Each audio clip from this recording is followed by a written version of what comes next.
Good afternoon, everyone, and welcome to today's Production Records and Crediting in School Meals webinar, presented by the Pennsylvania Department of Education, Division of Food and Nutrition, in collaboration with Project PA.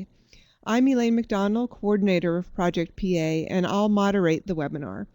Funding for this webinar has been provided by a 2013 Team Nutrition Training Grant from USDA.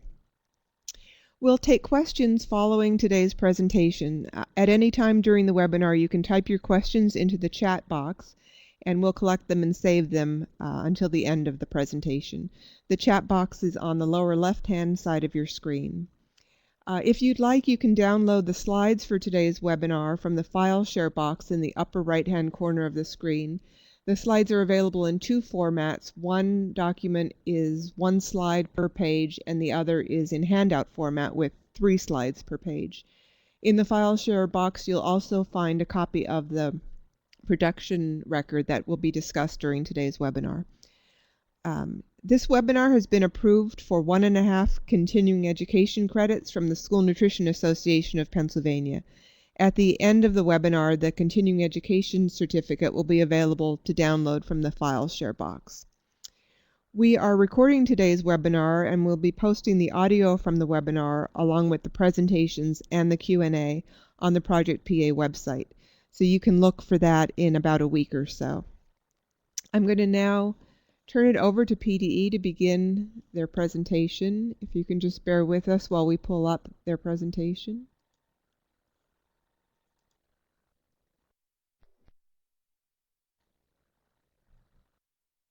Okay, I'm going to turn the webinar over to Jenny Edmondson and Kathleen Hiltwine. Thanks, Elaine. I do want to mention we're having a little bit of internet slowness, so we may have to ask you to forward our slides if we don't get our internet back quickly. I also want to introduce the other folks in the room.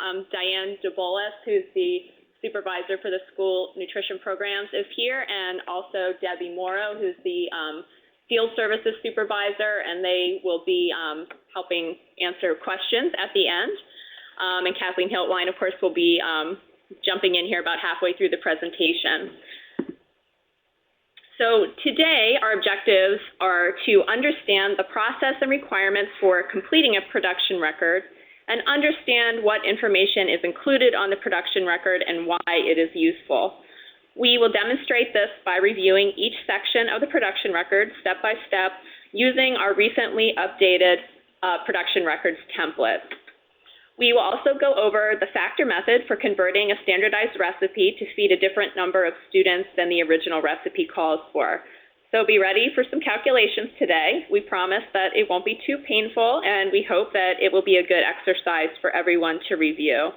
As part of this, we will touch upon a frequent area of confusion, the difference between measures of weight and measures of volume. This distinction is key to understand when preparing recipes, portioning menu items, and when reviewing label packaging for crediting purposes. Finally, we will discuss the different types of labels, documentation, and resources to use and maintain in order to credit menu items correctly to the food components and to validate proper crediting during an administrative review. The goal is to plan and prepare menus in compliance with the meal pattern and in the required quantities. The items we're discussing today work together to help achieve that goal. The production record is the documentation of what was planned, prepared, and served. This documentation is necessary to support the claim for reimbursable meals and to identify information needed for the nutrient analysis. Standardized recipes, which are required for menu items with 2 or more ingredients, are recipes that have been tested to ensure that they will produce the same yield, crediting, serving size, and number of servings every time the recipe is followed as written. Standardized recipes greatly simplify the process of completing the production record because otherwise each ingredient would have to be listed for crediting purposes. So since the standardized recipe includes that information, it streamlines your planning and record keeping. The nutrition facts labels, along with child nutrition or CN labels, and product formulation statements are food product documentation that sponsors use for crediting, for conducting nutrient analysis of their menus, and for validating their menus.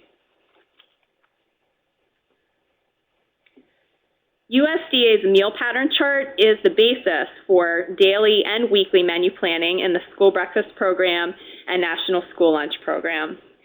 PDE has updated USDA's original meal pattern chart to make it more useful for our sponsors. We've included a column for grades K through 8, and we've also removed any outdated information from the chart and listed the current Target 1 sodium restrictions to help make the chart more user-friendly, since it's reflecting what the current meal pattern is for this school year.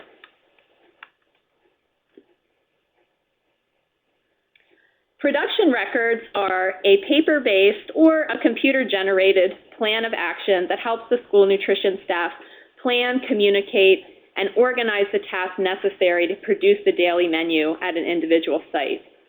Production records are required under federal regulations for all menu items offered as part of the reimbursable school breakfast, school lunch, and the after-school snack program. Production records provide documentation that planned meals were actually prepared and served, and they identify the information needed when conducting your weekly nutrient analysis. They also document how the menu items contribute to the required meal pattern components and the vegetable subgroup requirements for the age grade group being served. Once your plan is in place, the production record is used for communicating that plan to school nutrition staff. Staff need to know the specific foods and recipes to order, prepare, and use, and what portion sizes to serve. There are a number of benefits to production records. They provide a valuable written history for future reference. They allow you to identify trends in student preferences, information that are projecting student servings to prepare in the future, and allow you to update your nutrient analysis on an ongoing basis to monitor compliance and make changes as needed over time. Because there are both daily and weekly requirements for the food components and weekly nutrient requirements for school meals, the production record is essential at the menu planning stage to ensure that your menus are in compliance before they're served and claimed for reimbursement. The use of cycle menus further simplifies menu planning and is recommended. Because the production record provides a written history of the actual quantities of food that were planned, prepared, served, and left over, menu planners can adjust their menu choices, remove unpopular menu items, or increase or decrease the quantity of a menu item to produce based on past meal participation. This can help control costs by minimizing food waste and help you to offer meals that your students enjoy and want to have again. Complete and accurate production records are the responsibility of the entire school nutrition team because the production record encompasses menu planning, meal production, and service of the meal. The production record should be completed by the end of the day in which the meal is served. The majority of the production record is completed well in advance of the day of meal service. Schools that use cycle menus have the added efficiency of being able to save and print out records with most of the general and menu information already completed because they use their menu again and again.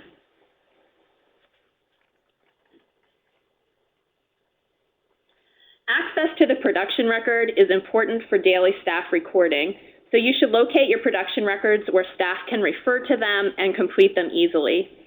As with other record-keeping requirements in the school nutrition program, production records should be maintained on file for 3 years plus the current school year. Formats vary for production records, and there are a variety of paper-based templates online, in addition to computer-based production record systems that are included as part of USDA-approved menu analysis software.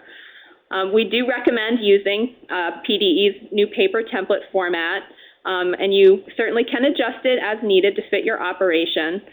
Or to maximize efficiencies, you can also, or instead, rather, use the production records available through Primero Edge. As most of you know, PDE has purchased Primero Edge menu planning software for the use of all sponsors of the SNP. And that includes menu planning, nutrient analysis, production records capabilities, and more. So this means you have access to this powerful tool to use for free. Using Primero Edge gives you an advantage because if you use Primero Edge for entering your menus and for your nutrient analysis, you've already completed much of the production records work by doing so during that menu planning process, including adding your menu items and your crediting and also projecting your reimbursable servings. Another advantage to Primero Edge is that any statewide database ingredients and recipes that you use in your menus are updated as we learn of product changes. So that will immediately update your records as well. And so we just wanted to put in a plug for that because we've heard of more and more districts that are using the production records piece on Primero Edge.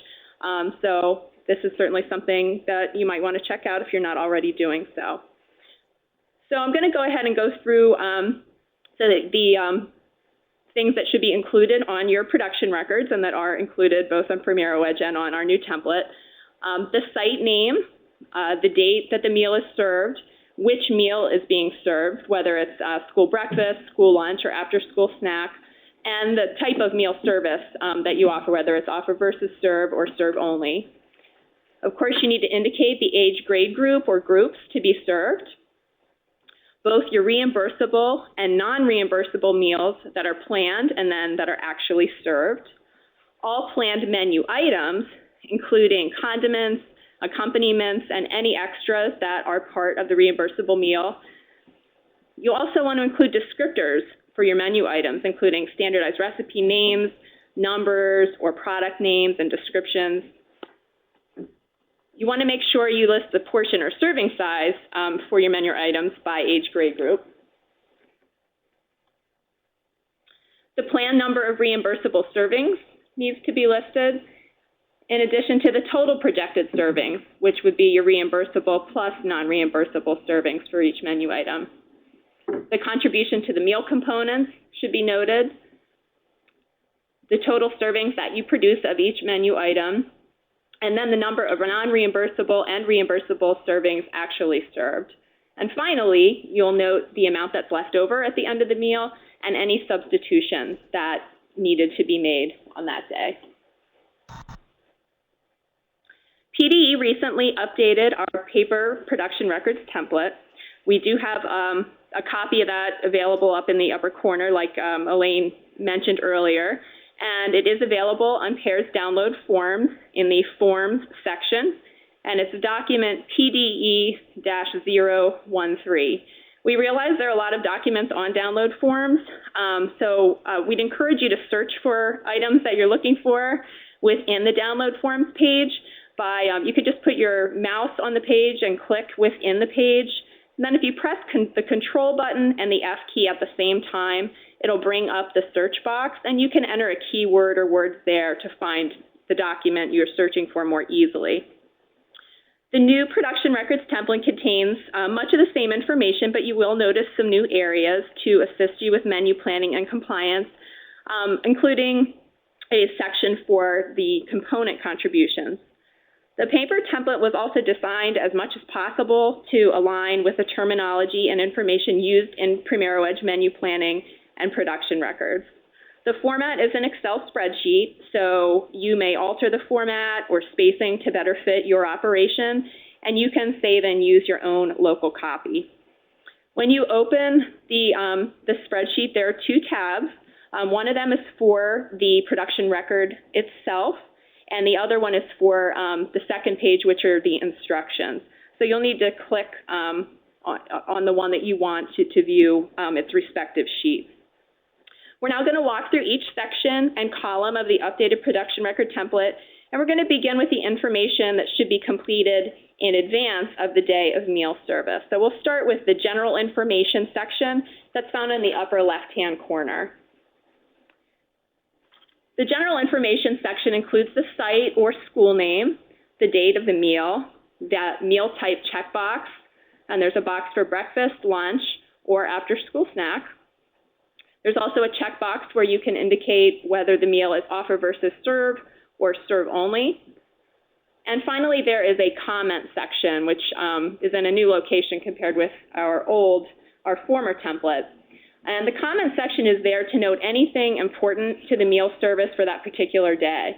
This would be an appropriate space to list any substitutions that needed to be made on your menu for that day, For example, you might write in no bread delivery, substituted 2-ounce equivalent whole wheat roll for 2-ounce equivalent whole wheat bread and ham sandwich. The comment section is also a place where you could record events or circumstances that affected participation that day. For example, you might want to note that the 4th grade field trip happened that day, or a 2-hour snow delay affected your breakfast meal count.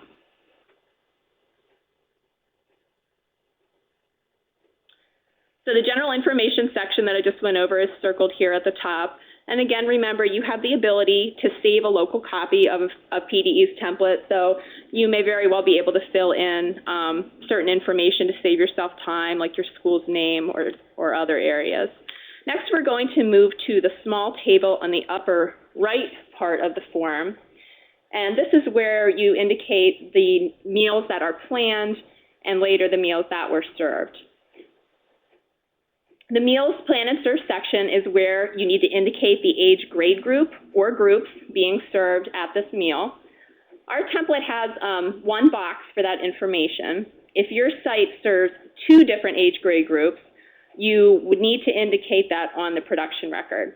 So in that case, you would have the option to either edit the template to include 2 separate boxes, or you could simply use a slash mark or some other clear way to indicate the 2 different age grade groups being served at that meal.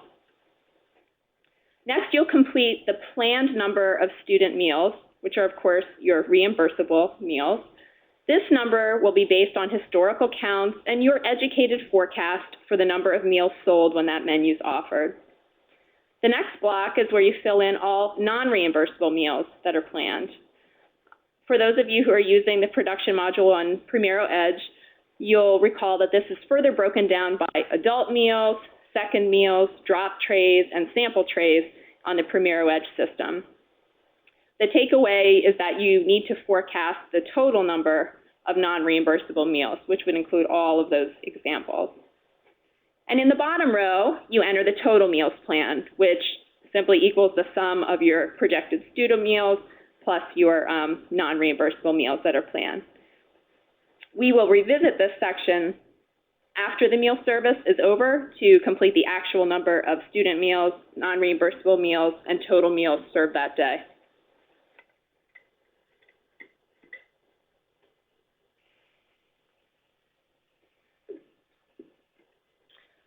And here's that section circled up in the upper right-hand corner of the template.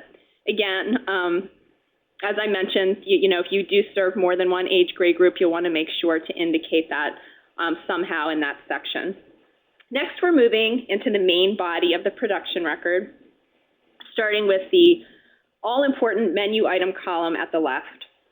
As you know, meals must be planned and checked to make sure they're reimbursable before they're served. So this is a column that needs to be completed well in advance of the day this menu is served to students. Including detailed and specific menu items on your production record is key in producing the meal as planned and in the correct servings and quantities.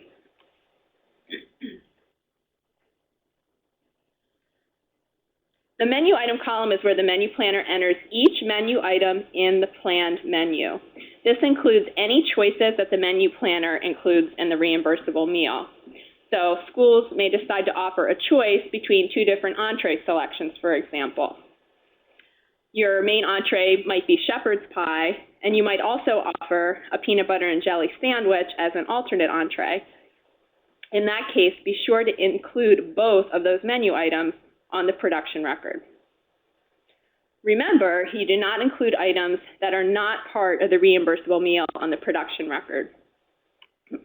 So any a la carte only items that you sell in the cafeteria are not to be listed on the production record. If your menu item is an entree or a combination item with more than one ingredient or component, you will enter it on one row and include the standardized recipe or product information. Both peanut butter and jelly sandwich and shepherd's pie would be examples of menu items with more than one ingredient and also representing more than one component. Remember, too, that condiments, accompaniments, and any extras included as part of the reimbursable meal have to be included on the production record. It's very important to be as specific as possible when you enter the menu items, because without detailed information, staff could prepare an incorrect item.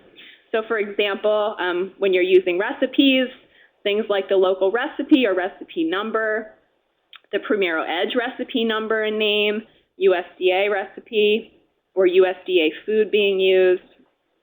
For manufactured products, the manufacturer's brand name and product identifier would be important things to include.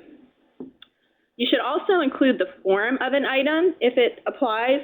So, for example, if you were serving peaches, you might say canned in light syrup drained, or romaine lettuce, you might list that it's raw and shredded, so it's prepared the way that you intended.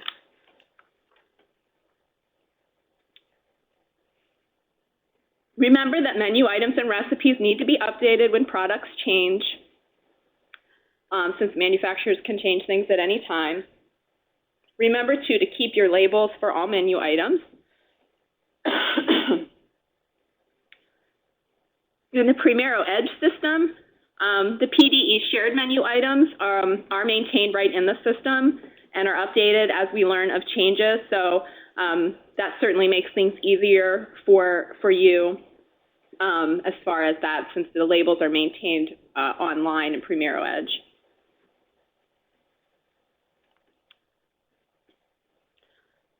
So here's the circled section where the menu item column is found.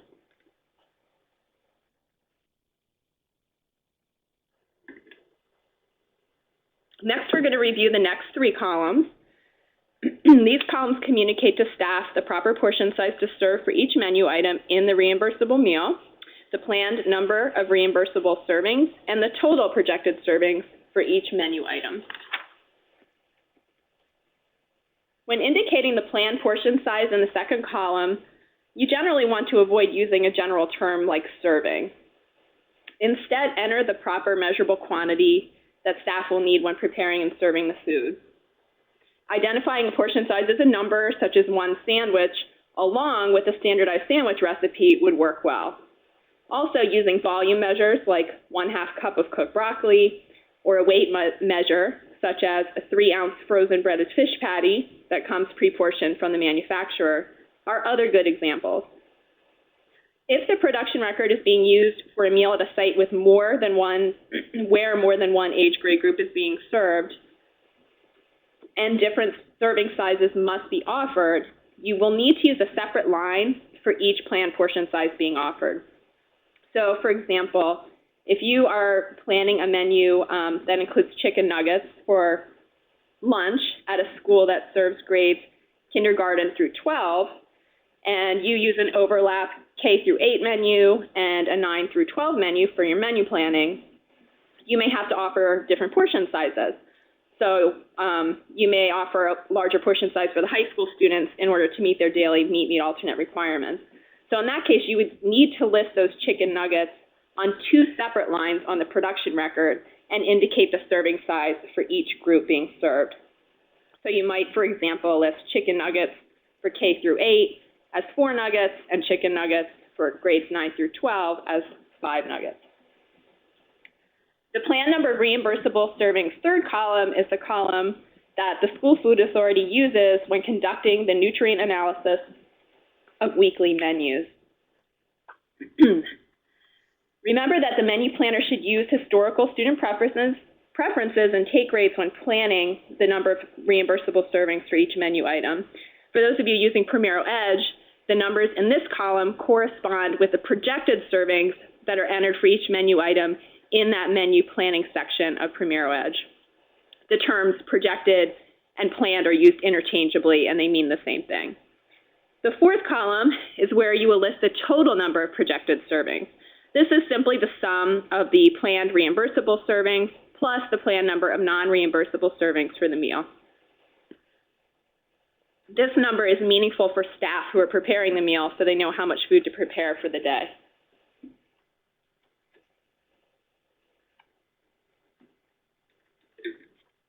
And here, of course, are those 3 columns. So the next section I'm going to go over is new to Pennsylvania's paper template. It again, is the section that should be filled in prior to the meal. And it consists of 10 columns that provide a place to include your component crediting for each of the menu items that are listed on your record. So for the component contributions column, the menu planner will indicate how each menu item credits to the meal pattern. The meat alternate and grains columns are credited, as you know, as ounce equivalents. And as a reminder, the minimum creditable amount is 1/4 ounce equivalent. We always round down when figuring crediting for those. For example, a 3-ounce fish patty might actually credit as 2 ounce equivalents of meat based on the CN label. So you would enter that in under the crediting. Fruits and vegetables, of course, are credited by volume in school meals. The minimum creditable amount for fruits and vegetables is 1/8 of a cup. And we have included on the template the vegetable subgroups as well. Again, if you're using Primero Edge, this crediting information is already entered for all of the items in the statewide database, which are the items that begin with the letter S for the ingredient or recipe number. So that takes care of that crediting for all of those products for you. Remember that for any local ingredients or recipes that you enter into the system, you would have to ensure accurate crediting when you input your items.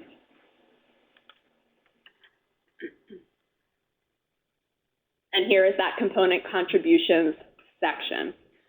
So now we are ready to move on to the information that staff will complete on the day of meal service.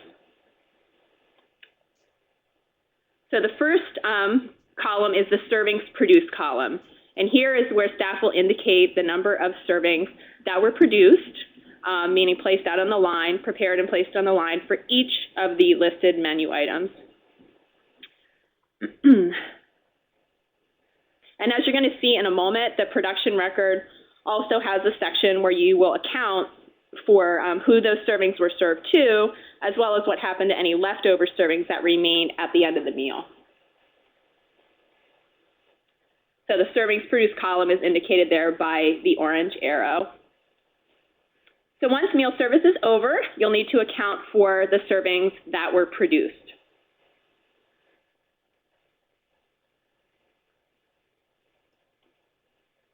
In the next two columns, you'll enter the number of reimbursable servings and the number of non-reimbursable servings that were actually served for each menu item. In addition, the last column in the meals plan and serve chart that was at the top right corner of the template can be completed now. And you'll go ahead and fill in the total number of student meals, of non-reimbursable meals, and the total meals.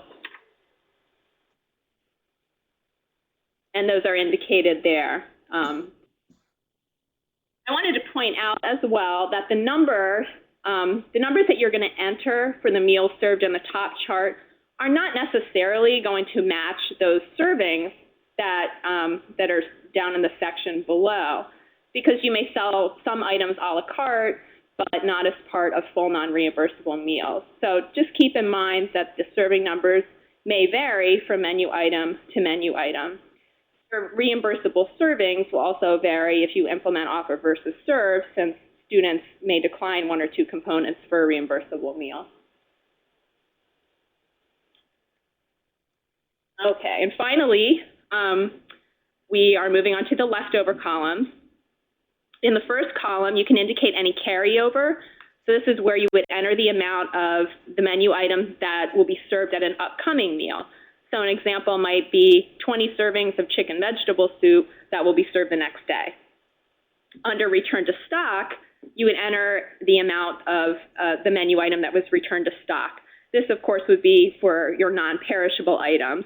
So you might indicate 36 packets of saltine crackers were returned to stock. And finally, under waste, you would need to fill in the amount of food that was thrown away. So an example might be 4 servings of cheeseburgers that were prepared and not purchased, and those were thrown away because they're not going to be reserved. And there are those in that last column. So finally, before we move on, I just want to again, remind you about the production records capabilities on Primero Edge. And we have the website up there and also the contact information if you need any technical assistance. I also want to clarify something that came up this morning when we did the webinar, just to be sure everyone understands that if you are using the Primero Edge production records, you do not also have to use the PDE paper template. It is absolutely acceptable to use the Primero Edge production records on their own. And I'm going to go ahead now and turn this over to Kathleen. Thanks, Jenny. All right, now we'll pick up with standardized recipes. A standardized recipe is one that has been tried, adapted, and retried several times for use by a given food service operation and has been found to produce the same good results and yield every time when the exact procedures are used with the same type of equipment and the same quantity and quality of ingredients.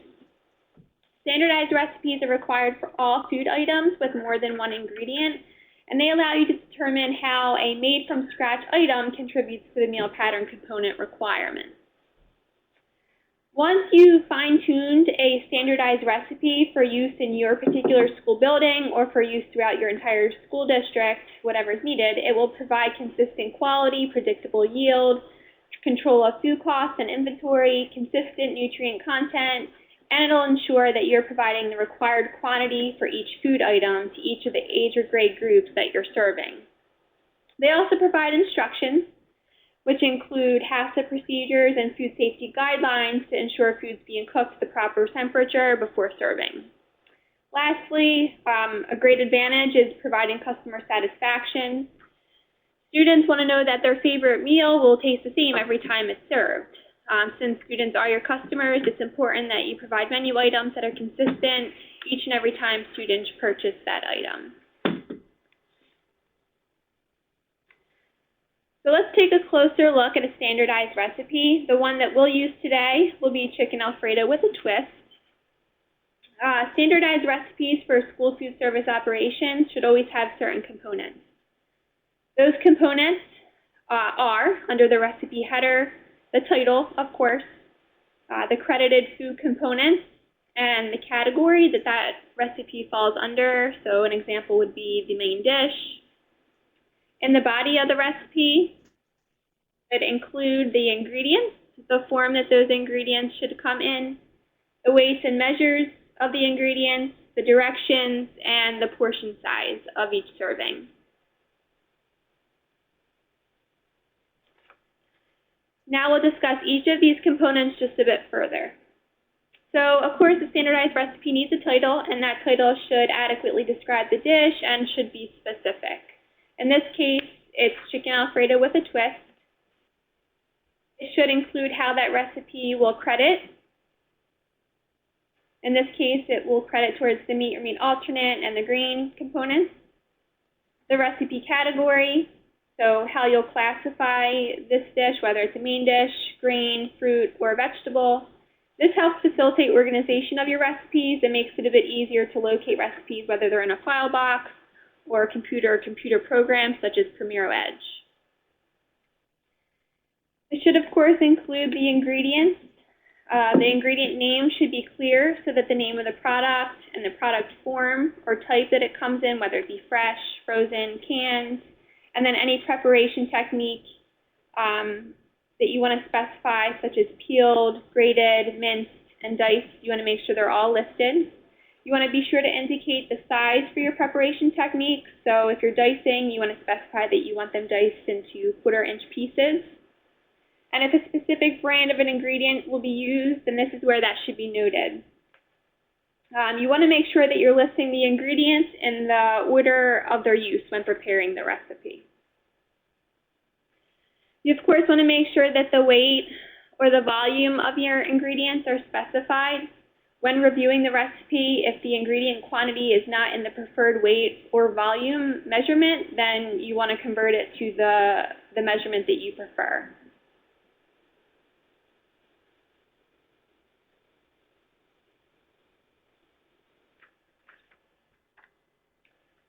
Your standardized recipe should also include detailed instructions. This should indicate how the ingredients will be combined. The directions should list in order the steps to be followed in preparing the recipe.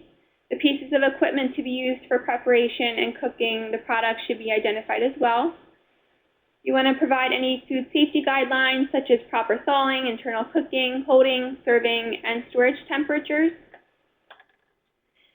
And you want to keep in mind that adjustments may be needed in the cooking temperature and time depending on the type of equipment used to prepare the food. Specifying an internal temperature for the product and the directions or the instructions will ensure that products are cooked to the right degree of doneness before serving. The size of each individual serving should be provided in the recipe. Ideally, the weight of one serving will be identified in addition to a general description of size, such as a half a cup or an eighth of a pie.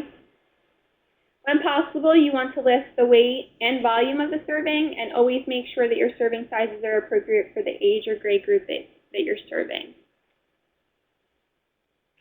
And the recipe yield. The amount of product that will be attained after preparing the recipe. Recipe yield should be identified in total weight and or volume, as well as a more general description, such as 25 servings or 4 12 by 20 by 4 inch pans.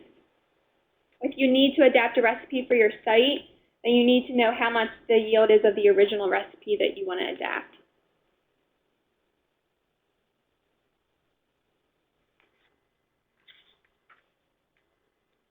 Some additional notes to keep in mind regarding standardized recipes. And make sure that you keep in mind that recipes often have optional ingredients or variations included in the recipe.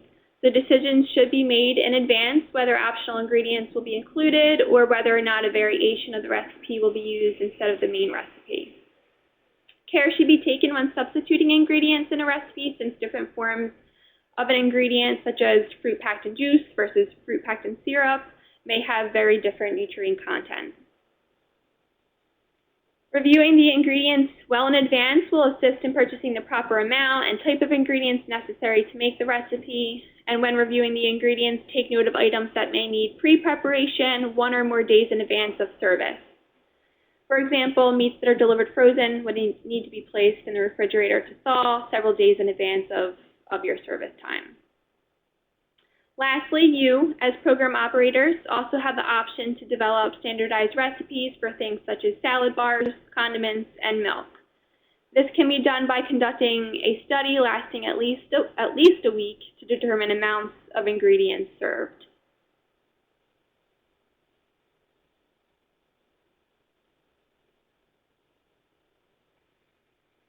Okay.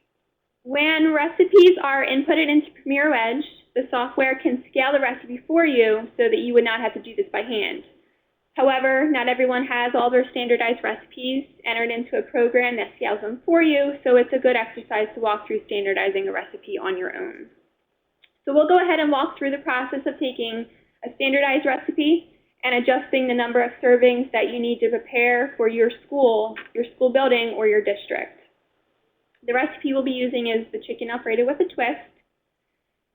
The recipe on the screen indicates that it provides directions for yielding both 50 and 100 servings, but we want to yield 85 servings, so we're going to scale the recipe to meet our needs. Before we get started, you will notice that both the weight and volume measures are given for many of the ingredients. So for example, to make 50 servings, you need 4 pounds of dry whole grain rotini pasta, which measures at 5 quarts plus a cup and a half in volume. When both options are included in the recipe like this, you have the option of using a scale to measure the weight of the ingredient, or to use appropriate measuring devices to measure the volume.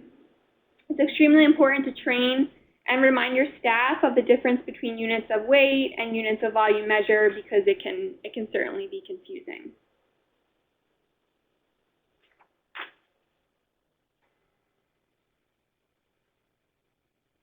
Okay, so there are a number of standardized recipes available on the Institute of Child Nutrition's website. If you take these recipes and adjust them for use in your own schools, you can accomplish that by using a multiplying factor, which can be done fairly easily. And this is the method that we'll use in scaling our recipe today. So like I mentioned, we need to adjust the chicken Alfredo with a twist recipe to provide 85 servings. Our first step in doing so is to divide the desired number of servings by the original number of servings, and this will give us our multiplying factor. We take 85, the number of servings we want, and divide that by 50, the number of servings in the standardized recipe, to get a multiplying factor of 1.7. Technically, we could have used the yield for 50 or 100 servings, as you saw on the recipe. I can backtrack for 1 second. It provides 2 columns of servings, one for 50 and one for 100, and we could technically use either. We're just choosing to use 50 today.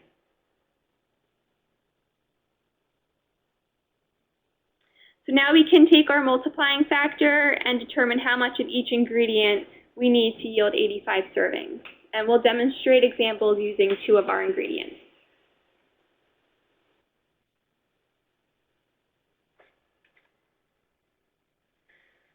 So first, we want to make sure our measurements are consistent, so we'll change the weight into 1 unit of measure. In other words, we currently see that 2 units of measure are used to describe the amount of chicken we have, whereas we just want 1.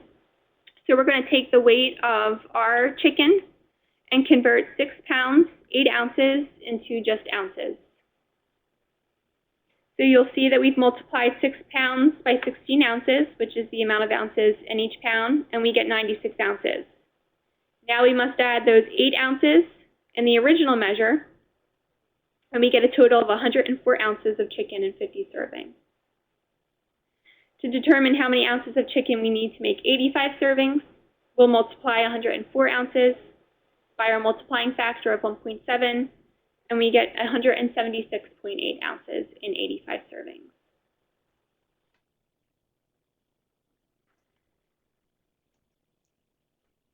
Now let's determine how much of the low-fat, reduced sodium cream of chicken soup in condensed form we need for our recipe that will yield 85 servings. First, we'll make our measurements consistent. We have 1 gallon, and there are 4 quarts in 1 gallon. Therefore, we have 4 quarts. Then we simply add our extra 3/4 of a quart onto the 4 quarts to get a total of 4 3/4 quarts. We then multiply 4 3/4 quarts by our multiplying factor of 1.7, and we get 8.08 quarts of soup for a recipe that yields 85 servings.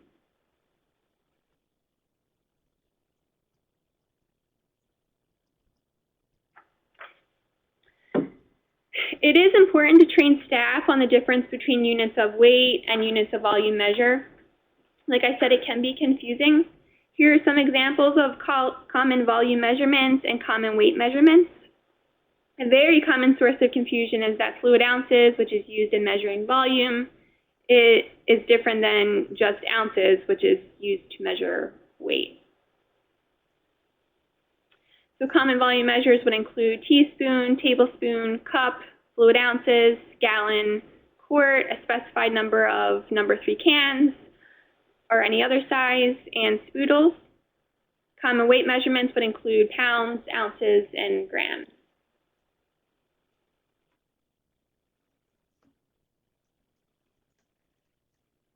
The resource you see here is a great cheat sheet to have on site or to provide staff. I realize the image is hard to see, but it lists out abbreviations commonly found in recipes, volume and weight equivalents. So an example would be there's 16 ounces and just 1 pound. It provides pan sizes, scoop numbers and sizes, etc. The PDF is available at that link for printing, and it's a great tool to use for staff training.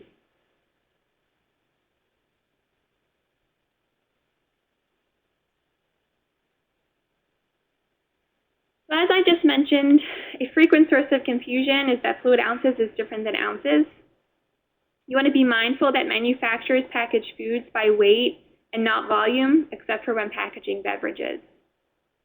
So the ounces listed on a food product always mean ounces in weight. So for this reason, you want to pay particular attention to prepackaged fruits and vegetables for crediting purposes. For example, a prepackaged container of applesauce. This is not the same as a half a cup or 4 fluid ounces of applesauce, but rather this indicates the applesauce weighs 4 ounces. PDE's crediting of fruits and vegetables memo found on pears, Form PDE SNP 703, is a great resource. It provides the calculations and the end product net weight for several commonly used fruits and vegetables served in prepackaged containers or single-serve packages. This list of calculations does not include all possibilities, so it's important to know how to calculate, using the information provided in the food buying guide, how items will contribute to the meal pattern.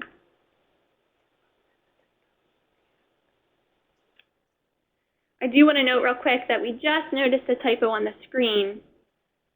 The bullet point where it says ounces,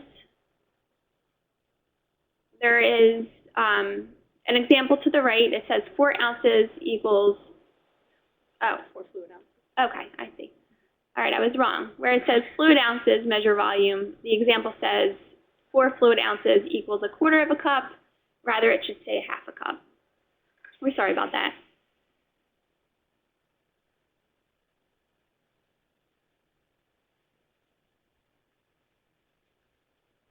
All right, so now we'll discuss some proper forms of documentation program operators obtain when making purchasing decisions and determining and verifying crediting information used in their menus.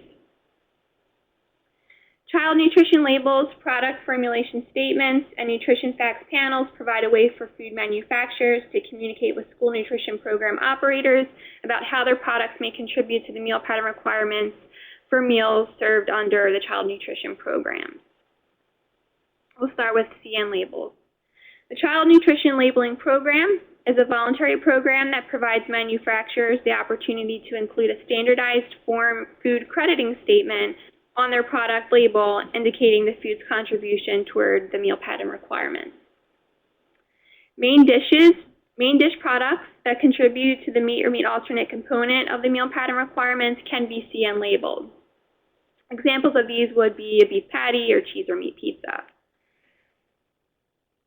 If a CN label is provided for a product containing a meat or meat alternate, it may also provide crediting information for the other components in that product. And the great thing about CN labels is that they provide a warranty against audit claims for purchasers of CN labeled products. So therefore, we do consider it the gold standard.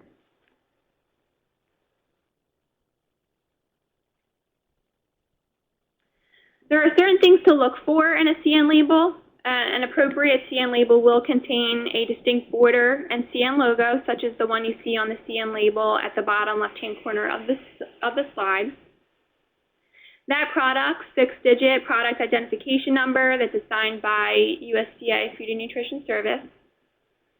The statement of the product's contribution toward the meal pattern requirements, and a statement specifying that the use of the CN logo and CN statement was authorized by FNS.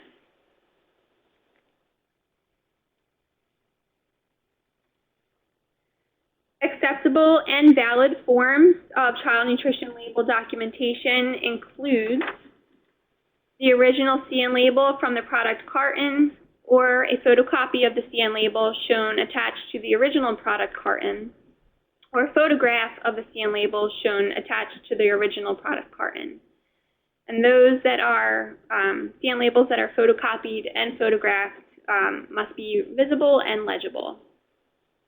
If the original CN label from the product carton or the valid photograph or photocopy of the original CN label is not available, program operators may provide the invoice or bill of lading containing the product name and a hard copy of the CN label, copied with a watermark displaying the product name and CN number provided by the vendor, or an electronic copy of the CN label with a watermark displaying the product name and CN number provided by the vendor.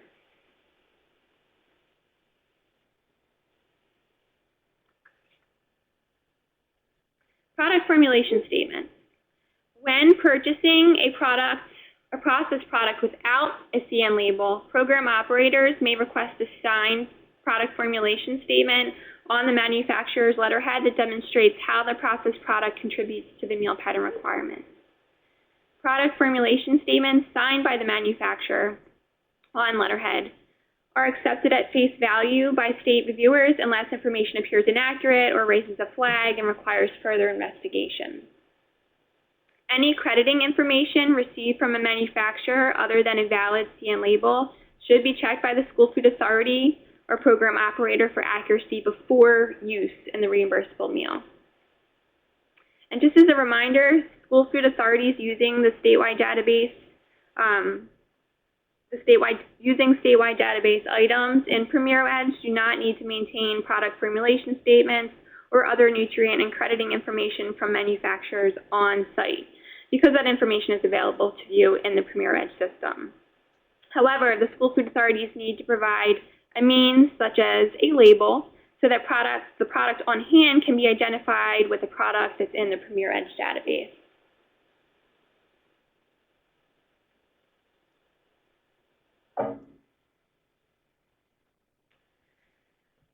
When you're reviewing product formulation statements prior to purchasing a processed product, it may be helpful to refer to USDA's Reviewers Checklist for evaluating a manufacturer product formulation statement for meat or meat alternate products. This checklist walks you through evaluating a product formulation statement for a meat alternate using a series of yes or no questions. You also want to be sure when evaluating a product formulation statement to verify that the credit a product contributes to the meal pattern requirements is not greater than the serving size of the product. For example, a 2.2 ounce beef patty may not credit for more than 2 ounces of a meat or meat alternate. Sample product formulation statements are provided for meat or meat alternates, grains, fruits, and vegetables on the FNS website found at that last link on the slide. Keep in mind that product formulation statements may need to be modified for various types of products that are available to you in the marketplace. So for example, cheese pizza could have crediting information for the red-orange vegetable subgroup, in addition to the meat or meat alternates and grain components. If this is the case, the crediting information for each meal component can be documented on the same product formulation statement. Lastly, PDE released a memo back on April 6th summarizing an update on guidance for accepting processed product documentation, including CN labels and product formulation statements, for meal pattern requirements. This memo provides guidance to school program operators for the purpose of evaluating product literature and labels prior to accepting the products to serve in school meals. That memo also references USDA's tip sheet for accepting processed product documentation, and that document, the tip sheet, can be accessed separately on pairs. It is Form PDE SNP 140B.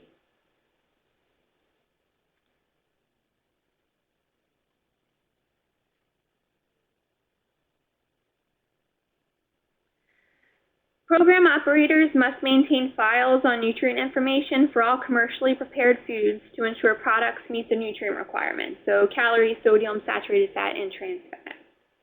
If there is no nutrition facts panel on the processed products, that nutrient information must be obtained from the manufacturer. Program operators are ultimately responsible if the menu does not fulfill meal pattern requirements, so it is the program operator's responsibility to request and verify that the supporting documentation that the manufacturers provide is accurate. Also, you'll need to take a look at the ingredient list when trying to determine whether a grain is whole grain rich, so you'll see that we use the one on the screen to determine that this product is in fact whole grain rich. We see that the first ingredient is a whole grain.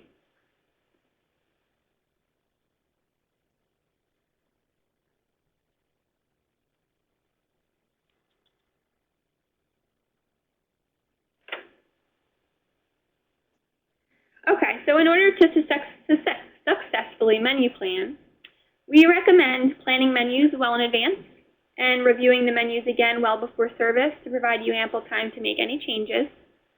Using the resources that are available to you.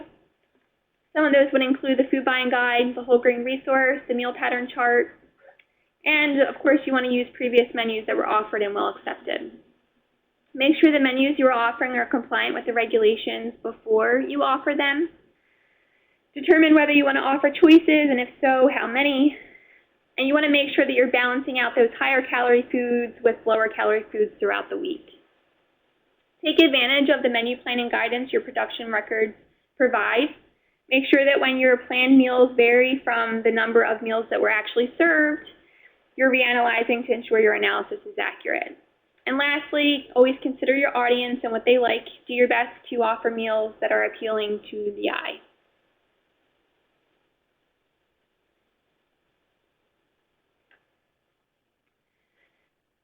Now we'll get into some resources. The links that are provided on this slide take you to 3 valuable meal pattern and menu planning resources. Those include the meal pattern chart, which, like Jenny said, provides required portions of each component based on the age grade group being served and the meal component that you're offering for both breakfast and lunch. USDA's meal pattern question and answer document, and also the link to USDA's food buying guide. That food buying guide will help with purchasing and determining the specific contribution each food makes towards towards the meal pattern. And this is what you will use to check to verify that the manufacturer's crediting information that they provide you is in fact accurate.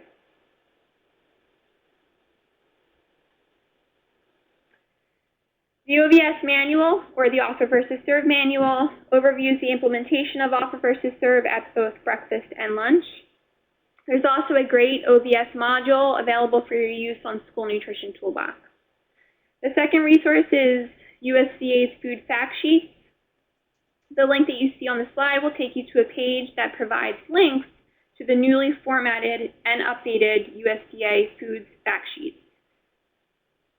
They recently added some extra food safety guidance and expanded the nutrient data for these foods. The last resource is the whole grain resource, which outlines the whole grain rich criteria for school meals. It contains information to help program operators identify foods that meet the whole grain rich criteria and offer them in their menus.